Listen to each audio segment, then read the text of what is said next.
Hello, नमस्कार दोस्तों, कैसे हो आप सब?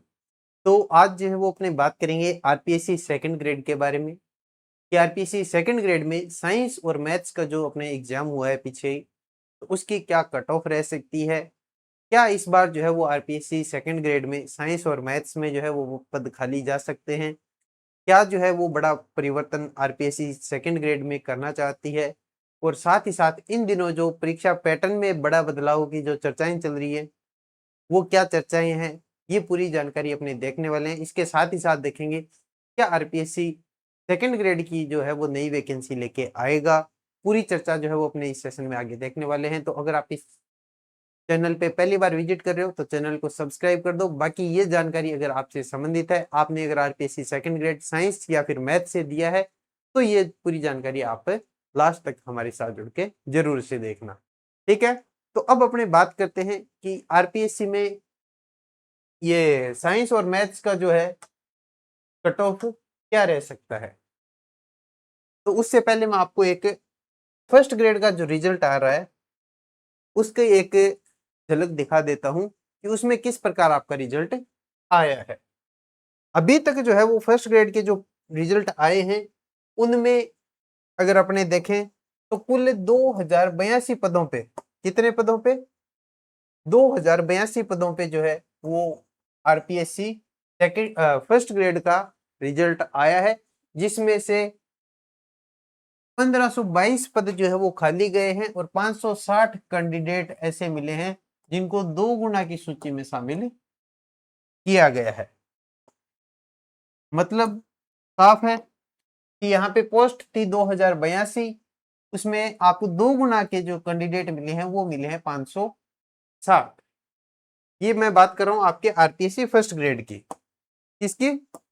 फर्स्ट ग्रेड की। ये बात किसकी है? अपने फर्स्ट ग्रेड की है भाई। ये फर्स्ट ग्रेड का जो रिजल्ट आ रहा है उसका एक एनालिसिस है। तो आप देख पा रहे हैं कि 2082 पदों में से 1522 पद यहाँ पे आपके खाली गए हैं। अब कौन सी सब्जेक्ट में गए हैं ये आपके सामने लिखा हुआ है, आप अच्छे से देख सकते हो। बाकी जो साइंस वाले कैंडिडेट हैं उनके लिए यहाँ पे आप देखिए कि फिजिक्स के 136 पद थे आपके फर्स्ट ग्रेड के अंदर, उसमें आप 2 गुना के अंदर जो है, 2 गुना के अंदर आपके 24 कैंडिडेट जो है वो मिले हैं और 112 पद जो है वो आपके यहाँ पे खाली गए हैं।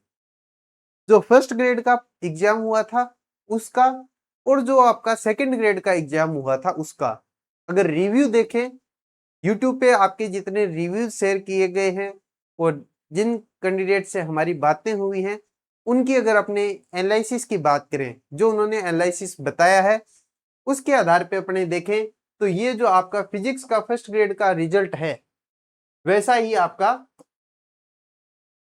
साइंस का जो है वो सेकंड ग्रेड का रिजल्ट जो है वो रह सकता है।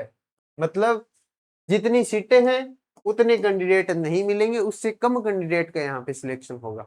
और यही की यही हालत जो है वो आपको मैथ्स के रिजल्ट के अंदर देखने को मिलेगी। अगर बात करना चाहें अपने कट ऑफ की, सेकंड ग्रेड के कट ऑफ की अगर अपने बात करें तो सेकंड ग्रेड की कट ऑफ की बात कर लेते हैं। सेकंड ग्रेड मैथ्स, पहले मैथ्स की बात कर लेते हैं।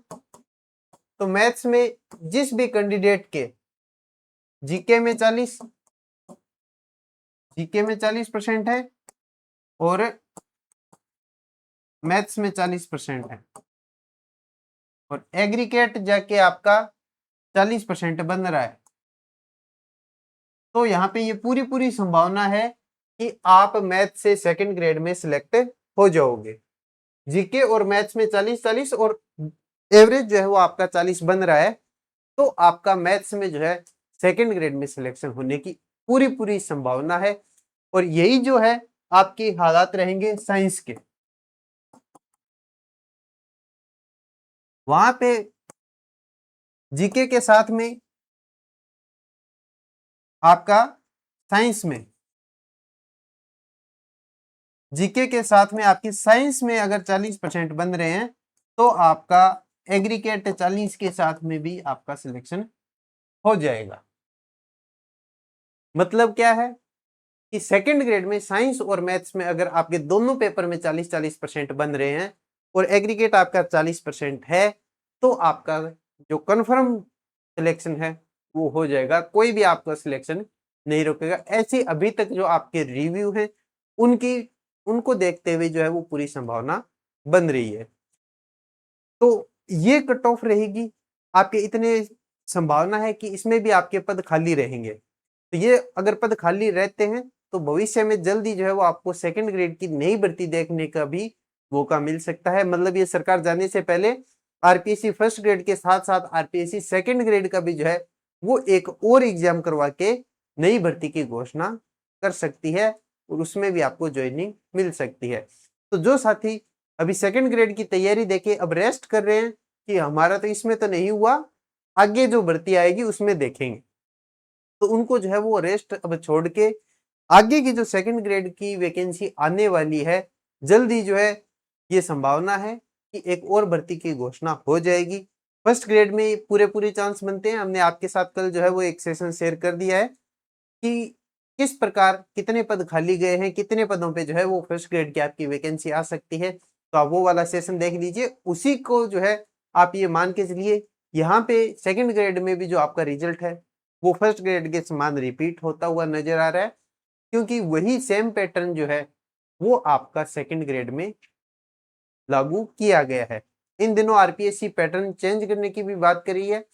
कुछ दिनों पहले हमने एक सेशन शेयर किया था जिसमें आरपीएससी ने बोला था कि आपका दोनों पेपर के अलग अलग 40% की जो बाध्यता है उसको समाप्त करके एग्रीगेट 40% जो है वो न्यूनतम योग्यता करने पे हमने जो प्रस्ताव है वो सरकार को भेजा है।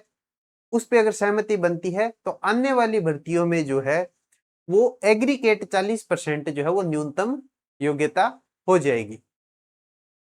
उसके बाद आरपीएससी के अध्यक्ष महोदय ने जो है वो जानकारी शेयर की कि ये जो जानकारी है ये पूर्णतया गलत है। ऐसा जो है वो आरपीएससी में किसी भी प्रकार का संशोधन नहीं किया गया है कि एग्रीगेट 40% पे आपको जो है वो न्यूनतम योग्यता दे दी जाएगी। तो ऐसा जो है वो आरपीएससी सचिव और अध्यक्ष के दोनों तरफ से बयान आए हैं और हमने आपको पहले भी बोला था कि ये सुझाव आरपीएससी ने भेजा है। ऐसा हो सकता है अगर सुझाव केंद्र सरकार मंजूर करती है और लागू करती है कि हाँ एग्रीगेट 40% जो है वो न्यूनतम योग्यता रखी जाए, तो उसके बाद जो है वो आरपीएससी ऐसा कर सकती है। उससे पहले जो है वो ऐसा पॉसिबल नहीं है। अभी तक ऐसा कोई भी जो प्रावधान है वो नहीं हुआ है कि एग्रीगेट 40% आपको न्यूनतम शैक्षणिक न्यूनतम जो योग्यता है वो प्रदान करेंगे।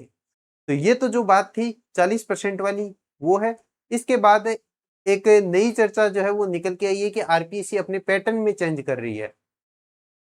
वो इसलिए कि जो ये पद खाली जा रहे हैं उसमें ज्यादा पद खाली न जाए और न्यूनतम जो योग्यता है वो कैंडिडेट आसानी से प्राप्त कर सके। तो इसके लिए क्या चेंज किया है, आरपीएससी ने जो है एक कमेटी का गठन किया है जिसमें अभी हालिया जो पैटर्न है उसके अंदर आपका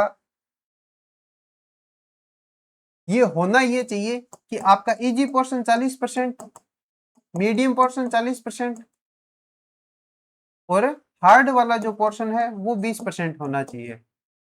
पर हो क्या रहा है, इजी पोर्शन 30%, मीडियम पोर्शन 30% और हार्ड वाला पोर्शन 40%। अभी आरपीएससी का जो वर्तमान पैटर्न है वो ये है। आरपीएससी का वर्तमान जो पेपर का पैटर्न है वो ये है और अभी कमेटी का गठन किया गया है। कमेटी का गठन किया गया है। गठन किस लिए किया गया है, ताकि आपका हार्ड पोर्शन जो है हार्ड जो क्वेश्चंस हैं हार्ड क्वेश्चंस जो है उनका वेटेज कम कर सके। मतलब आरपीएससी जो है वो ये चाहती है कि आपका ये जो पैटर्न है इसमें ये 40% जो है हार्ड वाला पोर्शन इसको कम करके मीडियम और इजी लेवल में डिवाइड किया जाए, ताकि जो न्यूनतम आपकी योग्यता है वो आप प्राप्त कर सको। तो ये जो है वो अभी कमेटी का आपको जो है रिपोर्ट मिलेगा 31 तारीख को। आरपीएससी को जो कमेटी है वो आरपीएससी को रिपोर्ट कब देगी? 31 अगस्त को। 31 अगस्त को जो है वो आरपीएससी को कमेटी ये रिजल्ट रिपोर्ट देगी। उसके बाद जो है वो आरपीएससी इस पे फैसला लेगी कि कौन से पोर्शन से कितने क्वेश्चन जो है वो शामिल किए जाएंगे। वर्तमान में ये पोर्शन जो है वो चल रहा है, आगे आने वाले समय में क्या पोर्शन रहता है इस पे अपडेट आपको जो है वो 31 अगस्त को मिल जाएगी। बाकी हमने आपको जो जानकारी बताई है वो आपको कैसी लगी कमेंट के माध्यम से जरूर से बताना। बाकी आपके अनुसार आरपीएससी को ये जो पैटर्न है इसमें किस प्रकार लागू करना चाहिए, आपका क्या सुझाव है वो हमें कमेंट के माध्यम से जरूर से बताना। बाकी इस वीडियो में रखते हैं इतना ही, मिलते हैं नेक्स्ट वीडियो में, तब तक के लिए धन्यवाद।